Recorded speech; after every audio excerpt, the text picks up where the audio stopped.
Hello and welcome to Ladies of Lore, the podcast where we take all of the most wonderful women of mythology and folklore and we unpick, unravel and explore their origins, their stories and how they've changed through time to arrive in today's modern world. I'm India and I'm your host and I am so grateful to have you here with me today. If you are new to the podcast, welcome on in. I really hope you like it here. If you're returning back, hello again. Appreciate you coming back and nice to see you. As always, if you enjoy the podcast, please do feel free to follow on your favourite podcast platform and keep an eye out for the Patreon, which is actually coming pretty soon. I'm also over on Blue Sky and TikTok, where you are so very welcome to come and chat with me about everything. I love talking to you guys, I love hearing from you guys, and I love seeing all your comments, and I just appreciate you all so very much. I'm also very sorry that this week's episode is a little later than usual.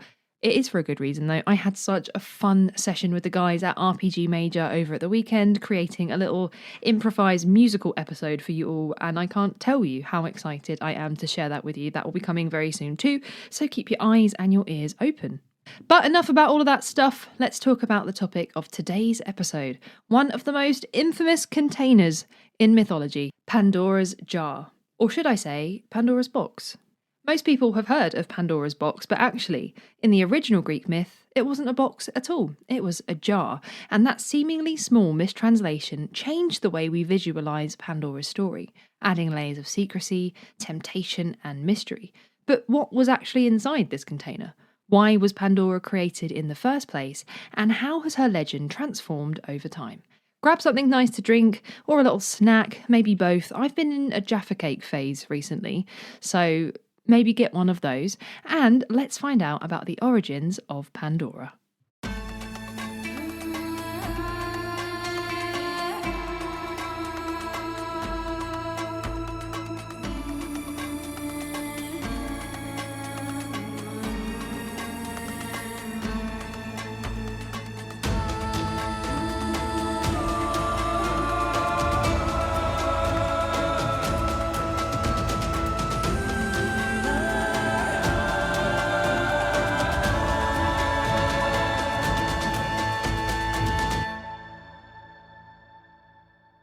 In order for us to understand the origins of Pandora, we first must go back to one of our regular sources on Ladies of Lore, the poet Hesiod. We've spoken about him in our episode on Medusa, and actually we will be talking about him on our upcoming episode about the Sirens too. Like I said, he's a regular here.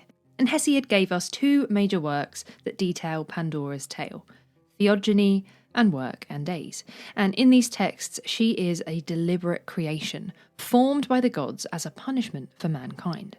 According to Hesiod, the Titan Prometheus, who was a trickster and benefactor of humanity, had defied Zeus by stealing fire from Olympus and giving it to mortals. And this act enraged Zeus, who decided that all humans must suffer for Prometheus's defiance, and he ordered Hephaestus, the divine blacksmith, to create a woman from clay, and she would be the first of her kind, and she'd be crafted with exquisite beauty and charm, but also with guile and deceit. And this is what Hesiod says in Work and Days. From her is the race of women and female kind. Of her is the deadly race and tribe of women who live amongst mortal men to their great trouble. So it's pretty obvious from this that to Hesiod, Pandora wasn't a lovely gift, but actually more of a calamity brought upon men. She was given beauty by Aphrodite. She was given wisdom by Athena and speech by Hermes, who also granted her a cunning and deceptive nature. But her most important possession was the pithos. And you might be asking, what's that, India? Well, a pithos is a large earthenware jar, and they are actually very, very big. In ancient Greece, they were used to store a variety of things, including grains, oils, or other liquids, and in some circumstances, they were actually used in the burial of the dead. And they usually had handles, as like I said, they were pretty big, so when full, they were very heavy, and they often had intricate patterns on the outside. And when I say they were big, they were actually sometimes bigger than a standing person, and they've been found half buried in the floors of pantries and warehouses because this was actually the safest way to store food, because it kept it away from the heat, and it also protected it from rodents, so some of them had lids as well. And I've put a link in the show notes for a bit more information on this, in case you want to see some real ones, and read up on them a little bit more. But it was the pythos belonging to Pandora that went on to change the course of human existence forever. And the name Pandora comes from ancient Greek and is composed of two parts: pan, meaning all, and doron, meaning gift. So together, this forms a name that means all gifted, or she who has all gifts, which, knowing what we know now, is definitely reflective of what I told you earlier, because Pandora was created by the gods and she was endowed with various attributes from each deity. And while Hesiod doesn't give an explicit explanation of the name's meaning, later sources interpret Pandora as all-giving rather than all-gifted, shifting the emphasis from the gifts that she received to the fact that she, in return, released these gifts, both blessings and curses, into the world. So that was what the ancient Greeks said about the origins of Pandora. And I hear you asking me, what about the Romans? Well, the Roman adaptation of Pandora, while based on the Greek myth, reflects shifts in cultural and philosophical interpretation. The Romans, as we know, often absorbed and reshaped Greek myths to fit their own values. And when they inherited this story from Hesiod, they took it and they reframed it within their broader moralising narratives about fate and responsibility. While the essential elements of the myth remained the same, her creation and the gift of the gods and the opening of the jar, the Roman tradition tended to emphasise Pandora's role as an instrument of divine justice, rather than make it the origin story of this sin-like figure. Roman writers, including Ovid, who's another regular here, and later commentators, often associated Pandora with broader Stoic and moralistic interpretations of fate, viewing her as part of the natural order, rather than simply a punishment for mankind's hubris. And one really noticeable difference is the way that Roman mythology tends to downplay the more explicitly misogynistic undertones of Hesiod's account. In Greek mythology, Pandora is depicted as inherently responsible for all human suffering. However, Roman adaptations often frame her as more of a vehicle of destiny rather than a deliberate source of malevolent influence. While she's still a bringer of misfortune, Roman authors were more likely to see the opening of the jar as an inevitable moment in human history rather than just an individual transgression. Additionally, the symbolic interpretation of Pandora's jar evolved in Roman thought. In Greek tradition, the jar contained all evils, with hope remaining inside as an ambiguous force, either a comfort to humanity or a further extension of their suffering. In Roman philosophy, particularly within Stoic traditions, hope was sometimes reinterpreted as a necessary virtue, an endurance that allowed humans to navigate misfortune. And this nuanced shift reflects broader Roman values which emphasise duty, endurance, and the acceptance of fate. But despite these differences, Pandora's story remained largely consistent between Greek and Roman mythology, serving as a foundational myth about human suffering and divine influence. The variations between the two traditions highlight the adaptability of myth to different cultural and philosophical frameworks, and it shows how the Romans reshaped inherited narratives to align with their own worldview. And we've seen this a lot on Ladies of Lore, not just within the Greek and the Roman traditions, but even further on, and we will see that again very, very soon. And we touched a little bit on Pandora's appearance already, so we know that she was given beauty by Aphrodite herself, but let's talk a little bit more about the specifics of what she looked like. In ancient Greece, artistic representations of Pandora varied across different periods and media, reflecting her evolving mythological significance, but she was most commonly depicted as a beautiful woman, embodying both divine craftsmanship and mortal vulnerability. In early vase paintings and relief sculptures and later classical sculptures, Pandora was the epitome of idealised female beauty. One of the earliest known artistic representations of Pandora appears on a black figure amphora by the painter Sophilos, dating back to the 6th century BCE, and in this depiction she is surrounded by gods at the moment of her creation, emphasising her divine genesis rather than the moment that she opens the jar. And this image aligns with Hesiod's description of Pandora being crafted by Hephaestus and gifted by the gods, showing her as a passive recipient of divine attributes rather than the agent of destruction. Another significant example is the so-called Pandora Pyxis from the 5th century BCE. And this is a red figure vase now housed in the British Museum.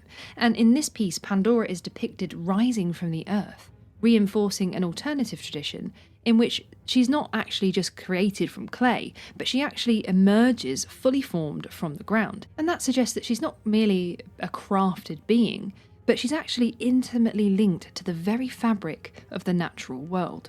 In sculptural reliefs, Pandora is sometimes depicted similarly to other female figures of mythology, with flowing garments typical of a chorai, which are young maiden statues, and an expression that conveys innocence or naivety. And one of the most famous sculptural representations is from the Parthenon frieze, where she appears as part of a series of mythological scenes. Although it is sometimes debated as to whether this is actually her, some do argue that Pandora's inclusion on the Parthenon reinforces her role in the divine ordering of the cosmos and the place of humankind within it. And there's another really intriguing representation of Pandora on a crater from the late 5th century BCE, and here Pandora is shown in a moment of hesitation, holding the jar before she opens it. And this is a really interesting moment to capture because it's more representative of the Pandora in the myth, and it also demonstrates her as this figure caught between curiosity and obedience. Her facial expression and her body language create this sense of inevitability, reinforcing the tragic aspect of her role in human suffering. And it also just really humanises her, and it shows the inner conflict that she feels. Should she open the jar? Should she not? What's going to happen? But overall, Pandora's appearance in ancient Greek art reflects broader themes of femininity, divine craftsmanship, and the relationship between mortals and the gods. Her beauty is often emphasised, consistent with Hesiod's description of her as a woman designed to be as lovely as the immortal goddesses. However, her iconography also carries this underlying tension because her beauty serves as both a gift and a deception. Through different periods, artists experimented with how to convey this significance, from her creation to the crucial moment of unleashing evils upon the world. And this evolving representation underscores the complexities of her myth and its enduring place in the Greek visual culture. So now you've heard where she came from, you know what she looks like, so let's hear the story of Pandora and her jar.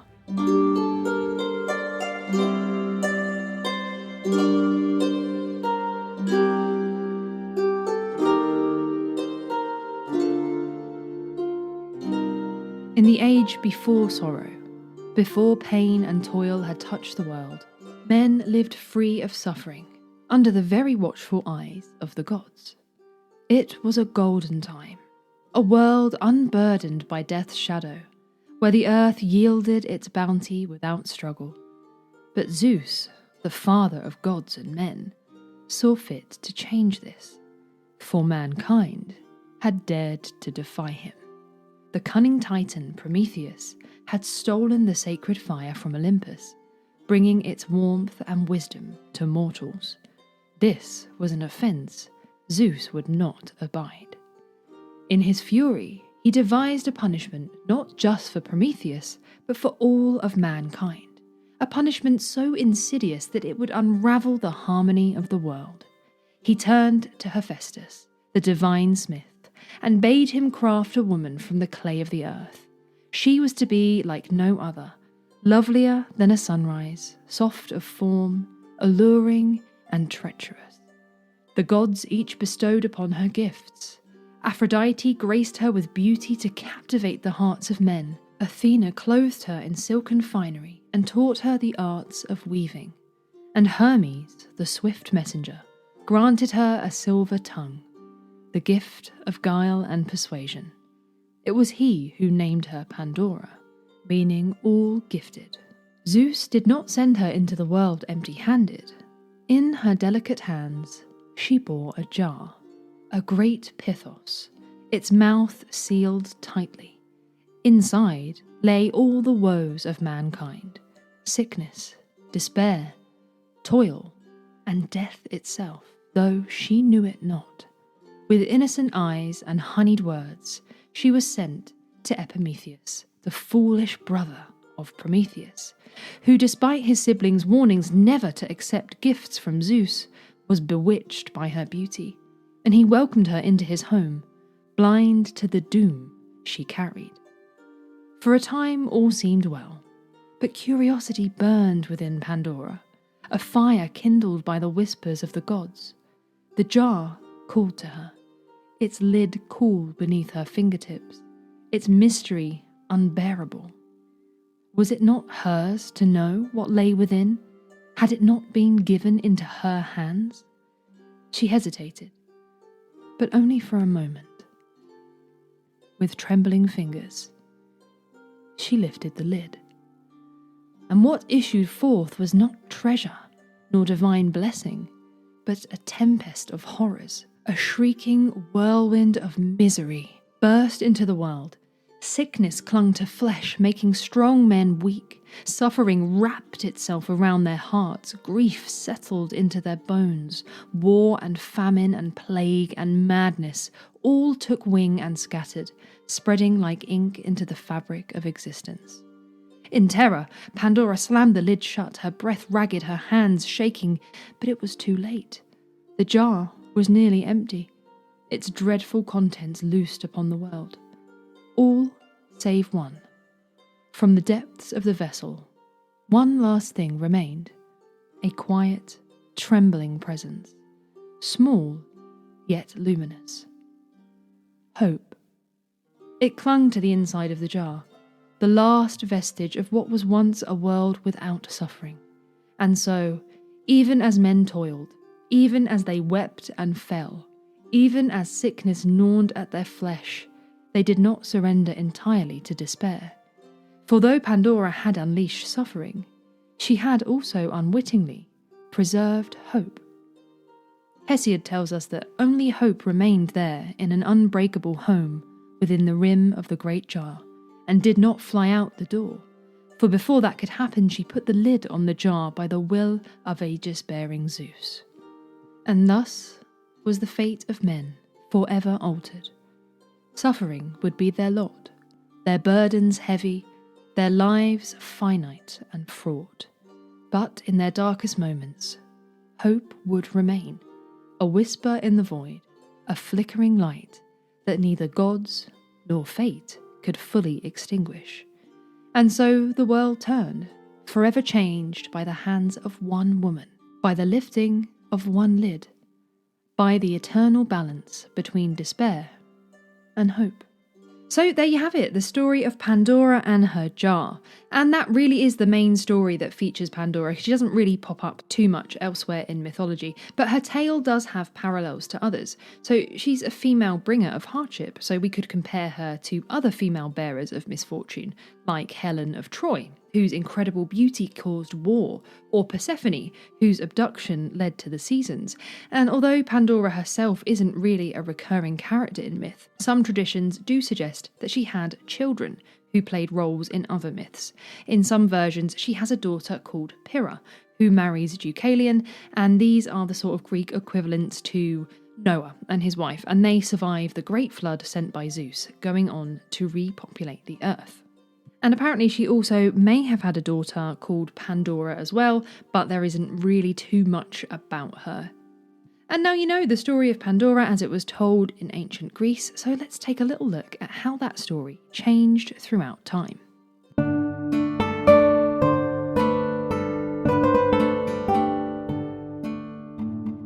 If you're a regular listener, it might not come as a surprise to you that during the Middle Ages, Pandora's story was largely reinterpreted through the lens of Christian theology and medieval philosophy.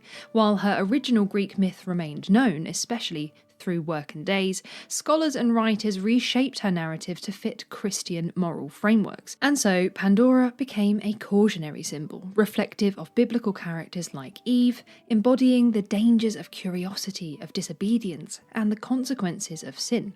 And one of the most significant medieval reinterpretations of Pandora came through moralized retellings that framed her story as an allegory for the fall of man. Christian scholars who had access to the classical texts often read her myth alongside the Genesis account of Adam and Eve, and the idea that Pandora opened a container that released all evils into the world closely paralleled Eve's role in bringing about the loss of Eden. And this worked pretty well for medieval encyclopedists and commentators because they wanted to align classical mythology with Christian doctrine, and this lined up pretty perfectly. For example, in the 12th century, the French cleric Bernard Sylvestris incorporated classical myths into his Cosmographia, and this was a philosophical allegory about creation and the structure of the universe. And while he doesn't explicitly discuss Pandora, his work is an example of the broader medieval trend of integrating Greek myths into a Christian worldview that I just told you about.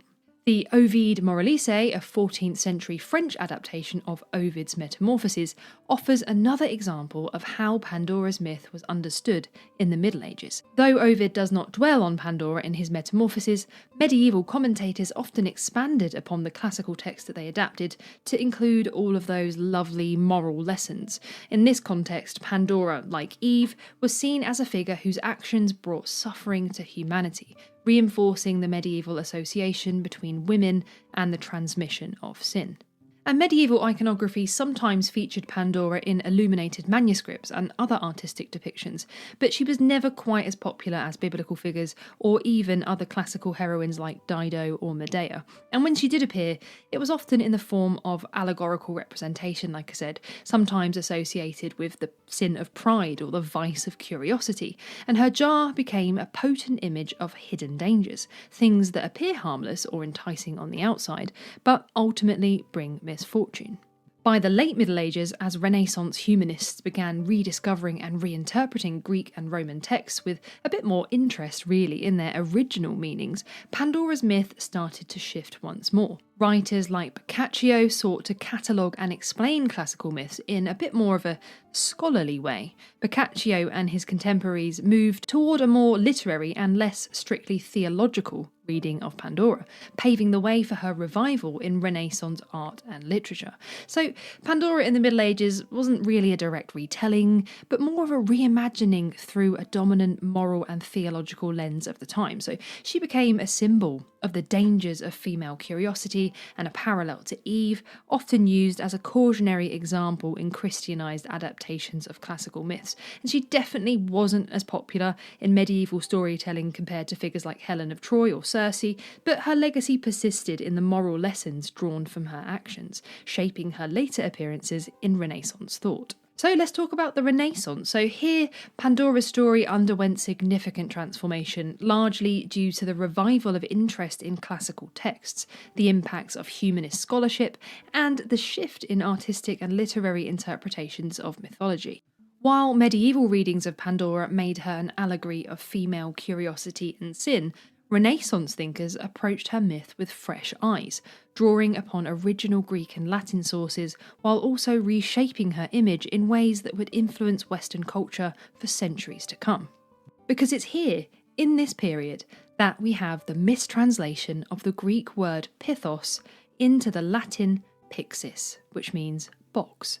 An error that ultimately changed the way the story was visualised and understood. And this mistranslation is commonly attributed to Erasmus of Rotterdam, who was a Dutch humanist. And in the early 16th century, he was producing a Latin translation of Hesiod's work and days. And in his version, he rendered the original Greek pithos as pixis, possibly due to a misunderstanding, but it might actually have been a deliberate choice to align the myth with contemporary European imagery.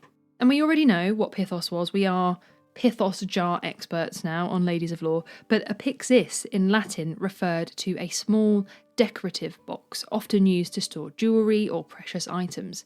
And this shift, whether it was intentional or not, altered the way that artists and writers depicted Pandora's story, because you've got quite a big change here. You're going from a big sort of practical looking jar to this small, dainty and pretty looking jewellery box. And this seemingly small mistranslation had a profound cultural impact, because the image of Pandora's box became a more evocative and enduring metaphor than the original Pandora's jar. A jar suggests an agricultural or domestic setting, whereas a box, especially a locked or ornate one, conjured ideas of secrecy, temptation and hidden knowledge.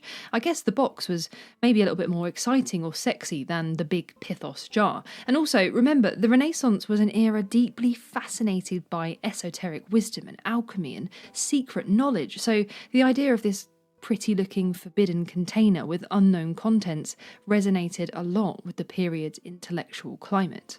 Artists and poets of the Renaissance also reinterpreted Pandora's stories in ways that emphasise beauty, femininity and the dangers of knowledge.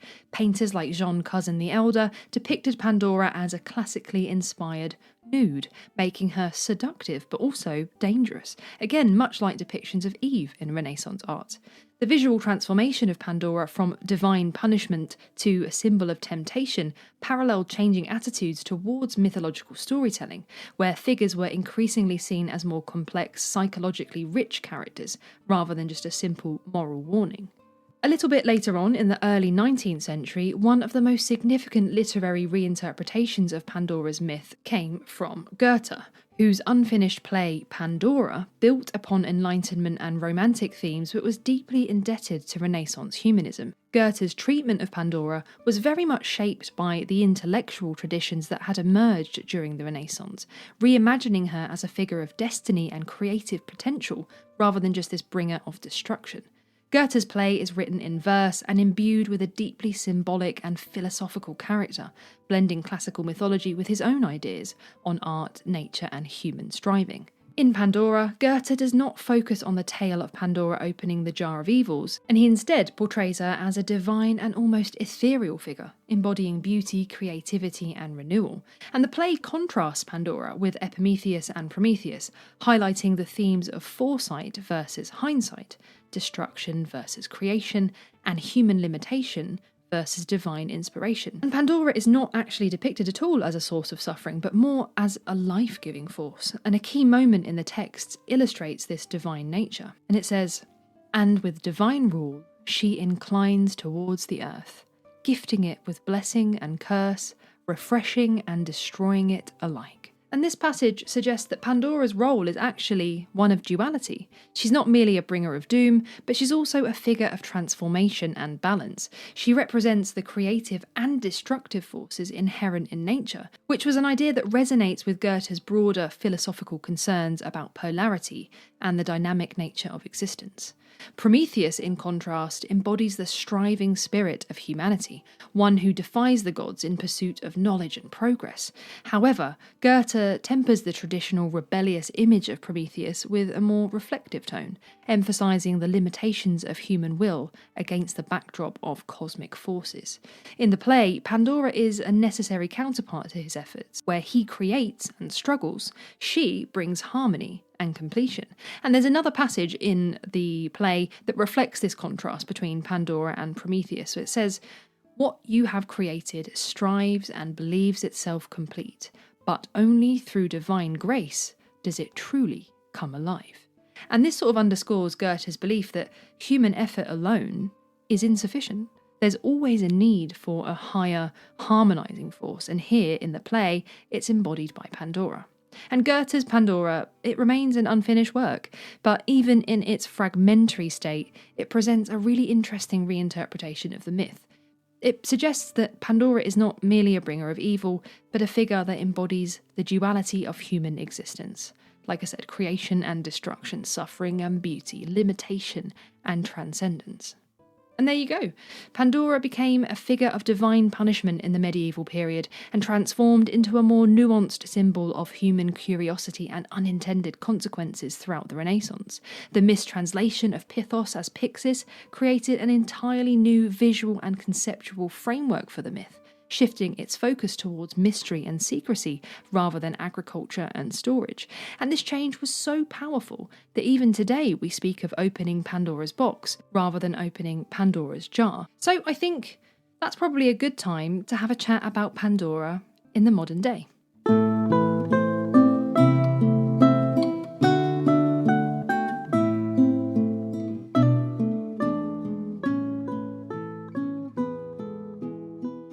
Pandora's myth has deeply influenced modern culture across various mediums, from literature and film to music and digital technology. The story has been adapted and reinterpreted to fit contemporary themes, often symbolising curiosity, danger, and the consequences of knowledge. In literature, Pandora often appears as a symbolic or thematic reference. The sublime monster, Frankenstein, or the modern Pandora, argues that Mary Shelley's Frankenstein can be seen as an extension of the Pandora myth, where Victor Frankenstein's creation mirrors Pandora's role as a bringer of destruction and enlightenment. Similarly, children's literature has also often reinterpreted Pandora alongside Eve, debating their traditionally negative portrayals and the ways in which these figures are reshaped in modern narratives. One of the most influential scholarly works on the topic is Pandora's Box, The Changing Aspects of a Mythical Symbol by Erwin and Dora Panofsky. And this traces the evolution of Pandora's image from classical antiquity to modern times. And this book explores how the symbolism of Pandora's jar was largely absent from literature and art until the late medieval period, when it resurfaced as a powerful symbol of curiosity and transgression. And that re-emergence really set the stage for all of the later literary adaptations. And I'll pop a link in the show notes to that very work so you can have a read through. I did have a quick read through it. It is very, very interesting, especially when we think about sort of symbolism of the jar and the box. And feminist perspectives have also reimagined Pandora, shifting her image from a harbinger of doom to a figure of empowerment. Polly Young Eisendrath's Gender and Desire, Uncursing Pandora, challenges the traditional reading of Pandora as a curse placed on mankind by Zeus, and instead argues that Pandora's role should be seen as a reflection of societal anxieties about female sexuality and autonomy. And the book examines how literature has either perpetuated or subverted the negative framing of Pandora, ultimately calling for a more nuanced understanding of her legacy. Again, going to put that in the show notes as well, because that's another really fascinating read. But beyond scholarly analysis, the influence of Pandora extends into fiction. Like I said, Mary Shelley's Frankenstein has often been described as a reinterpretation of the Pandora myth. And more recently, Natalie Haynes' Pandora's Jar, Women in the Greek Myths offers a compelling re-examination of female figures in classical mythology, challenging traditional narratives that have often marginalised or vilified these characters. And this book was published in 2020 and delves into the stories of women such as Pandora, Jocasta, Helen, Medusa, the Amazons, Clytemnestra, Phaedra, Medea, Penelope, providing nuanced insights into their roles and representations throughout their history. And Haynes is a classicist and broadcaster, and she combines scholarly research with wit and humour, making ancient myths accessible and engaging. The book has had really good reviews by critics and readers alike, and I think The Guardian praised it as hugely enjoyable and witty, noting its appeal to admirers of novels like Madeline Miller's Circe and Haynes' own fiction books. So I think I actually mentioned Natalie Haynes' Medusa back in the very first episode. She wrote a book called Stone Blind about Medusa, which I did give a shout out to, like I say, in the very first episode of Ladies of Lore. It wasn't my favourite book, but I have actually started reading Pandora's Jar, and I'm really, really enjoying it. In Pandora's Jar, Haynes isn't just revisiting ancient texts, but she examines how these myths have sort of permeated into modern culture, and she references contemporary works like Star Trek and The Simpsons and Beyonce's music videos. It's like somebody's written an episode of Ladies of Lore, but a lot better, and put it in print and done it a lot better than I have. So if you enjoy Ladies of Lore, I think you'll probably enjoy this book a lot more. So yeah, definitely go and check that out. And also, my friend Katie actually went and listened to Natalie Haynes speak a couple of weeks ago and said that she was absolutely fantastic to listen to. Really, really interesting. And she did get me a signed copy of this book. So thank you so much, Katie. I really appreciate it. It was such a sweet thing for you to do. And I'm very, very excited to get my book. It's going to be put somewhere safely and probably never opened because I want to preserve it. And I know what I'm like, and I'll end up like getting chocolate on it or something.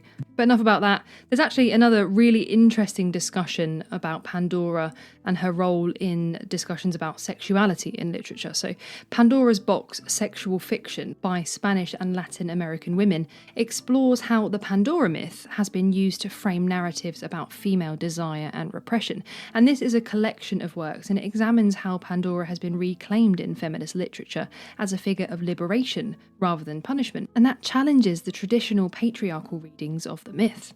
And cinema has also explored the Pandora myth, notably in Pandora's Box of 1929, which is a silent film directed by G.W. Pabst. And this film reinterprets the myth through the character of Lulu, a femme fatale whose beauty and desire lead to tragedy. And the impact of this film extends into film scoring, because modern composers have created new soundtracks to accompany it. And I think that's really cool. Isn't it really interesting to take a silent film from, nearly 100 years ago and create a modern soundtrack for it? I think it's really, really awesome. And perhaps the biggest way that Pandora has found her way into modern cinema probably is James Cameron's Avatar. And as you should know, if you've seen the movie, the whole world, the lush alien planet is called Pandora, and it emphasises this theme of exploration and colonialism and environmental danger associated with opening a forbidden world. So the world itself is Pandora's box. I'd be interested to know what you guys think of Avatar. I've seen it a couple of times, and maybe it's controversial for me to say that I thought it was too long. And I mean, I'm usually pretty good at watching movies, but I struggle with that one. And I haven't seen the second one. However, the Pandora area at Walt Disney World is incredible, and the rides there are really good. So maybe I should give it another go. But what do you guys think? Back to music for a sec, because music has embraced the Pandora myth in multiple ways. The streaming service Pandora takes its name from the idea of opening a box of endless music, reinforcing this concept of discovery and the unpredictability of what will play next. And there are quite a few songs across various different genres that reference Pandora, often drawing from the myth or just using their name symbolically. So you got Pandora's Box by Aerosmith of 1991, and that explores themes of temptation and consequences.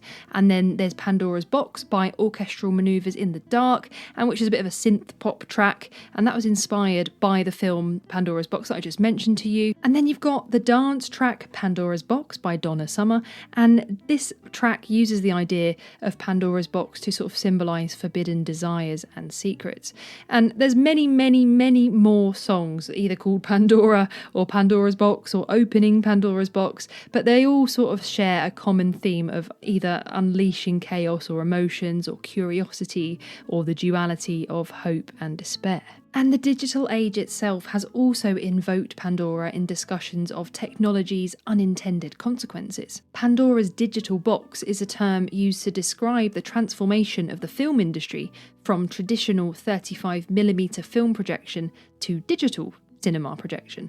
And the phrase comes from the book Pandora's Digital Box, Films, Files and the Future of Movies of 2012 by film scholar David Bordwell. And the book really just explores how movie theatres transitioned from physical film reels to digital projection systems. And this shift eliminated the need for bulky film reels, and it just made distribution of movies cheaper and more efficient. And the title was a play on Pandora's Box, implying that once the digital transformation started, there was no going back, and it brought both benefits and challenges to the film industry. And it's an interesting question, actually, when you think about media. I really actually quite like physical media.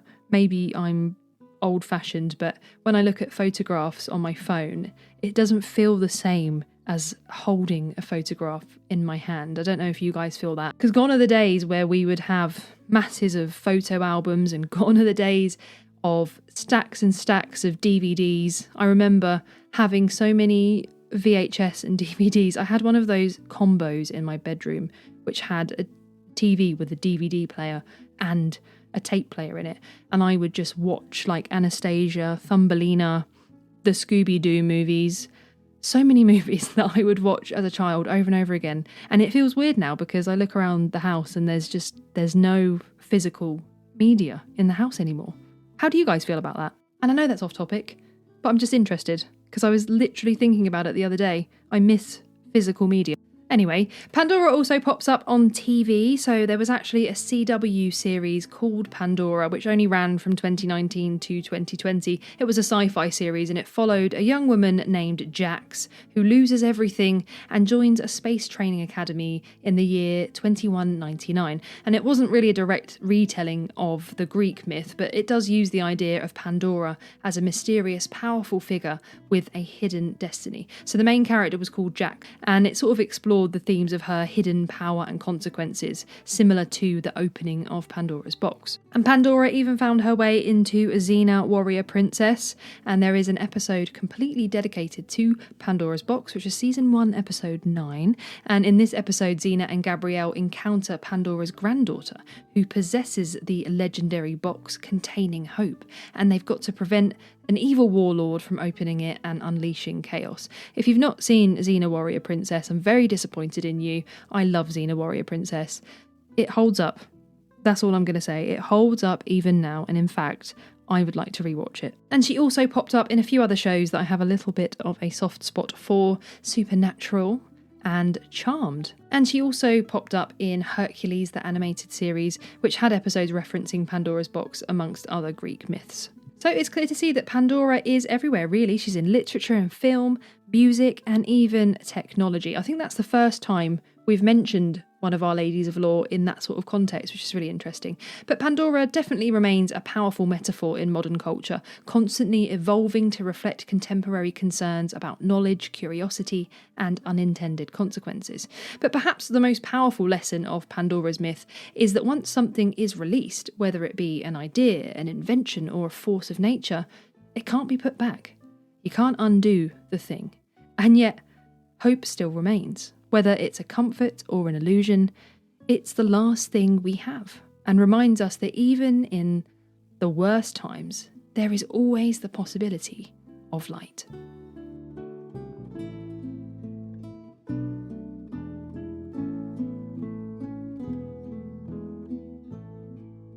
Thank you so much for joining me on this journey through the myth of Pandora. If you've enjoyed today's episode, please don't forget to subscribe wherever you're listening and leave me a little comment if you like. Feel free to leave me a review. They always make my day. You can also follow me over on Blue Sky and TikTok. All of the links to everything you need, along with all of the sources that I used for today's episode, will be in the show notes as per usual. I really hope you enjoyed it. I really appreciate you listening week on week, and I'm so excited to share the musical episode of Ladies of Lore with you. It's going to be a fun one. I'll be back next week to unravel another thread in the rich tapestry of women in mythology and folklore.